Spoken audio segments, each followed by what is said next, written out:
সুপ্রিয় শিক্ষার্থী বন্ধুগণ, এখন আমি তোমাদের সাথে তৎসম, তদ্ভব এবং দেশি শব্দ নিয়ে আলোচনা করব। তৎসম শব্দ পৃথিবী, আকাশ, গ্রহ, বৃক্ষ। একটা জিনিস খেয়াল করো, এই শব্দগুলো সব ভূগোলের সাথে রিলেটেড, ভূগোল বিষয়ের সাথে, এবং এগুলো বিশেষ করে উপরের দিকে তাকালে আমরা মনে রাখতে পারি। অর্থাৎ পৃথিবী, আকাশ, গ্রহ, বৃক্ষ, বড় বড় গাছপালা যেগুলো আমরা উপরের দিকে তাকাই এভাবে দেখি, তাহলে যেগুলো ভূগোল বিষয়ের সাথে জড়িত সেগুলো হলো তৎসম শব্দ। মানে বাংলা ভাষায় যে শব্দগুলো সংস্কৃত ভাষা থেকে এসেছে, সংস্কৃত ভাষার অনুরূপ।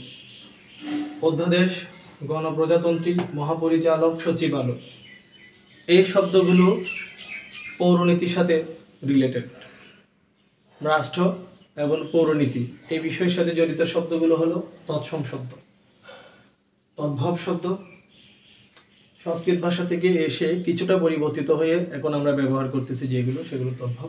যেমন হাত, পা, কান, নাক, জিভ, দাঁত, এগুলো শরীরের অঙ্গ প্রত্যঙ্গ নির্দেশ করে। হাতি, ঘোড়া, সাপ, পাখি, কুমির জীবজন্তুর নাম। কাজে যেগুলো আমাদের শরীরের অঙ্গ প্রত্যঙ্গ এবং জীবজন্তুর নাম বোঝাবে সেগুলো তদ্ভব শব্দ।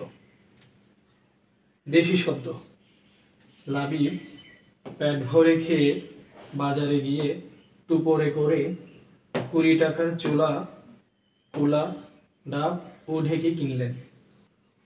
এখানে টুপর ওই যে জিনিসপত্র খাঁচায় করে মাথায় নিয়ে আসি না, ওই যেটাতে করে জিনিসপত্র নিয়ে আসি, ওই খাঁচাটা হলো টুপর।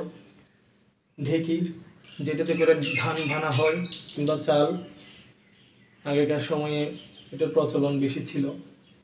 লাবি, পেট ভরে খেয়ে বাজারে গিয়ে, এখানে পেট দেশি শব্দ, টুপরে করে টুপর দেশি শব্দ। 20 টাকার, 20 মানে 20, 20 দেশি শব্দ। চুলা, যেটাতে আমরা রান্না করি, চুলা। কুলা, যেটাতে করে ধান বা চাউল এভাবে পরিষ্কার করা হয়। ডাব, ঢেকি, কিনলেন। লাগান্বিত শব্দগুলো হলো দেশি শব্দ। মোস্ট ইম্পর্টেন্ট, পরীক্ষায় আসবে নিচের কোনটি দেশি শব্দ। দেশি শব্দগুলো সবচেয়ে বেশি ইম্পর্টেন্ট, আর তৎসম শব্দ ইম্পর্টেন্ট। আশা করছি তোমরা আজকের ক্লাসটি উপভোগ করেছো। এইভাবে ধারাবাহিকভাবে বাংলা দ্বিতীয় পত্রের প্রায় প্রতিটি অধ্যায়ের ক্লাস আমি তোমাদেরকে দিয়ে যাব। আর যারা যারা আমার চ্যানেলটি সাবস্ক্রাইব করনি, দয়া করে এখন চ্যানেলটি সাবস্ক্রাইব করে দাও। Thank you. আল্লাহ হাফেজ। আসসালামু আলাইকুম ওয়া রাহমাতুল্লাহি ওয়া বারাকাতুহু।